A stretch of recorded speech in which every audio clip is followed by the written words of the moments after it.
Hi friends, welcome back my channel సిమోమస్ మీ class లెఫెల్ అండ్ హాల్టికెట్స్కి స్వాగతం సుస్వాగతం. ప్రస్తుతానికి ఈ సీక్వెల్స్ నడుస్తుంది. ఈ సీక్వెల్స్లో నేను 35 ఇయర్స్ కంప్లీట్ చేస్తున్నాను. జగదగ వీడియో అట్లా ఒక రిలీజ్ అయింది. ఆ సినిమాకి సీక్వెల్ చేయాలి. ఆ సినిమా సీక్వెల్ చేస్తే నాకు అశ్విన్ దాని డైరెక్టర్ అనుకున్నారు. కె రాఘవేంద్రరావు ఏమొచ్చి దర్శకత్వ పరమేశ్వర, producer Vyjayanthi movies, home banner కాబట్టి. ఈ సినిమా కథ ఎందుకో యూట్యూబ్లో చూస్తుంటే ఈ సినిమాకి సీక్వెల్ స్క్రిప్ట్ పాయింట్ వచ్చింది. ఎలా అనేది నాకున్న స్టోరీ పాయింట్స్తో ఒక కథ చెప్పబోతున్నాను మీకు ఈరోజు. జగదేక వీరుడు అతిలోక సుందరి ఏంటంటే, ఫస్ట్ ఈ మాయాల ప్రతీకుడిలాగానే ఇంకొకడు ఉంటాడు. మాయాల ప్రకృతి వాడేంటి, ఇంకో విలన్ ఉంటాడు. ఒక వేరే విలన్, ఈ మాయాల ప్రకృతులు ఇద్దరు ఉంటారు. వాడేంటి, దైవశక్తిని అంతా ఈ ప్రపంచం తన గ్రిప్లో తెచ్చుకోవడానికి ఒక అమ్మాయిని బలించాలని చూస్తాడు. ప్రతి అమావాస్య పొందడానికి ఒక అమ్మాయిని బలిస్తే తనకున్న ఏ పవర్ రాదు. కొన్ని దుష్టశక్తులు తనకు సపోర్ట్కున్న ఆ పవర్స్ అతనికి రావు. ఇంకొకటి ఏంటంటే, ఈ రాజకీయాన్ని తను రూల్ అవుట్ చేద్దాం అనుకుంటాడు. ఈ ప్రపంచాన్ని తన గుప్పెట్లో పెట్టుకుని అతి కోటీశ్వరుడే రాజకీయంగా పవర్ఫుల్ అవుదాం అనుకుంటాడు. అయితే వీళ్ళకేంటి, ఒక మానవ అతీత శక్తి ఒకటి కావాలి. దేవకన్య లాంటి ఒక అమ్మాయి కావాలి. ఆ అమ్మాయిని బలి చేస్తే వీళ్ళకి అనుకున్న పవర్స్ వస్తాయి. ఎలా అంటే, ఒకరోజు ఏంటి, ఈ రామ్ చరణ్ ఉంటాడు కదా, ఒకరోజు టూరిస్ట్కి వస్తాడు రామ్ చరణ్కి బాగా ఇష్టమైన చేపల కూర అంటే ఒకళ్ళు అడిగి పట్టుకుంటాడు. చేపల్ని పట్టుకుని వేయించుకుని తింటే అక్కడ ఆ చేపల్లో ఈ శ్రీదేవి వదిలేసిన ఉంగరం ఉంటుంది కదా, ఆ ఉంగరం ఆ చేపలు తాకి వీడు దొరుకుతుంది. వీళ్ళు చేపలు వండుతుంటే వీళ్ళు కట్ చేస్తుంటే ఆ ఉంగరం చిరంజీవి రామ్ చరణ్ దొరుకుతుంది. ఉంగరం పెట్టుకుంటే వీళ్ళకి తెలియకుండానే ఈ చేయి కొన్ని పెట్టుకున్న ఉంగరం ఆ పవర్ ఎఫెక్ట్కి కొన్ని అంటే వీళ్ళకి తెలియకుండా జరుగుతుంటే వాళ్ళ ఇంట్లో పిల్లలు ఉంటారు. కొంతమంది పిల్లలు కడితే ఈ దేవదూతల కథలు ఇవన్నీ చెప్పుకుంటుంటారు.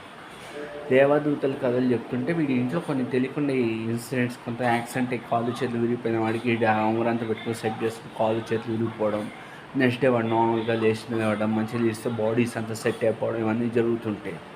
వీడికి అర్థం కాదు, నిజంగా వీడు దేవదూతలు ఉంటారా, దేవదూతలు ఉంటే వాళ్ళు ఎలా ఉంటారు, ఏం చేద్దాం అని చెప్పి వాడు చేయి పెట్టుకుని ఉంగరాన్ని పైకి చూపెట్టి నిజంగా దేవదూత వస్తే ఎలా ఉంటుందని చూపిస్తే, ఇంద్రలోకంలో అమ్మాయిలు ఉంటారు, ఆ అందమైన ఆడవాళ్ళు ఒకళ్ళ కిందకి కావాలన్న స్ఫూర్తి కోరుకున్నాను రామ్ చరణ్ ఆ రింగ్ పెట్టుకుని చూపిస్తాడు.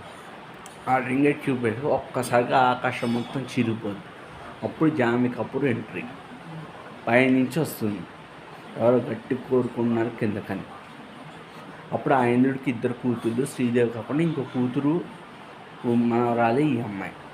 నిజంగానే వాడు ఇలా పెట్టి ఇలాంటి గట్టిగా ఉరుములు మెరుములు వస్తాయి. రామ్ చరణ్ డోర్ వేసుకుంటే డోర్ ఒక్కసారిగా ఏంటి ఉన్న పదంగా ఉరుములు మెరుపులు ఎక్కడి నుంచి వస్తే ఇప్పుడు కూల్గొంది క్లైమేట్ అని ఓపెన్ చేస్తాడు. ఓపెన్ చేస్తే ఉరుములు మెరుపుల మధ్య జాన్వీ కపూర్ కిందకు వస్తుంది. అప్పుడు జాన్వీ కపూర్ ఎంట్రీ.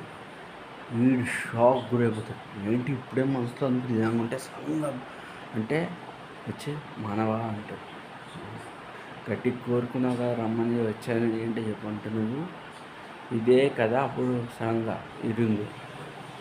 అప్పుడు వాడికి అర్థం కాదు, ఏంటి రింగ్కున్న పవర్ యాక్సిడెంట్ అయిన వాళ్ళకి సెట్ చేస్తుంది, పోవడం ఏంటి ఈ రింగ్ అని. అప్పుడే మెయిన్ విలన్కి మెసేజ్ వస్తుంది ఈ ఆకాశం చూసి, నీకు కావాల్సిన సమయం వచ్చిందని. అది ఇంటర్వెల్. అక్కడి నుంచి కథ ఏమైంది, దైవశక్తిని బలిస్తే ఈ దైవం నరికేస్తే వాడికి ఆ పవర్ వస్తుంది. అప్పుడు రామ్ చరణ్ ఎలా కాపాడనేది పార్ట్ 2 కథ. జగదేక వీడియో అసలు వస్తుంది. వీడియో నచ్చితే లైక్ చేయండి, సపోర్ట్ చేయండి, ఛానల్ సబ్స్క్రైబ్ చేసుకోండి. This is the story of Jagadeka video అసలు వస్తుంది పార్ట్ 2. ఐ హోప్ నచ్చింది అనుకున్నా. వీడియో నచ్చితే లైక్ చేయండి, సపోర్ట్ చేయండి. ఆ రాజకీయంగా ఇండియా మొత్తం ప్రపంచం తన గుప్పెట్లో పెట్టి టాప్ అని వెళ్ళాల్సిన వీడియోలో ఆపాడు. ఆ విలన్స్, ఆ దేవశక్తిని హీరో రామ్ చరణ్ ఎలా అందముంచాడనేది సినిమా కదా. వీడియో నచ్చితే లైక్ చేసి సపోర్ట్ చేసి ఛానల్ సపోర్ట్ చేసుకోండి.